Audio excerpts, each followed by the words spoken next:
Reflection for December 6th, Wednesday of the first week of Advent, Matthew 15, 29-37. Gospel, Matthew 15, 29-37. At that time, Jesus walked by the Sea of Galilee, went up on the mountain, and sat down there. Great crowds came to him, having with them the lame, the blind, the deformed, the mute, and many others. They placed them at his feet, and he cured them.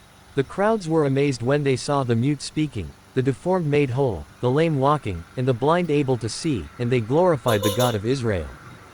Jesus summoned his disciples and said, "My heart is moved with pity for the crowd, for they have been with me now for 3 days and have nothing to eat.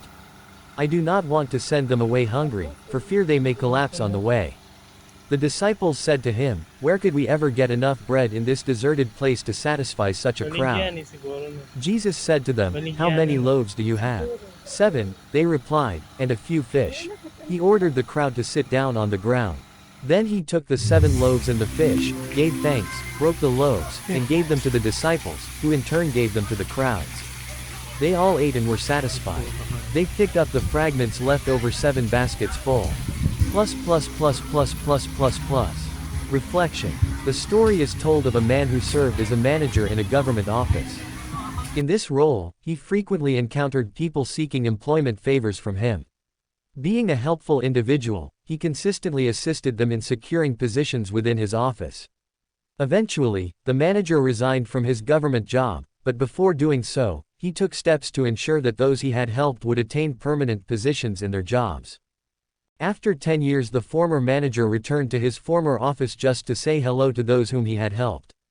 Upon arrival, he got cold shoulder treatment from them.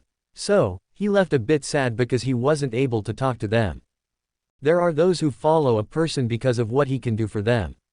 Once that person has given what they wanted from him, those who followed would be out of sight already.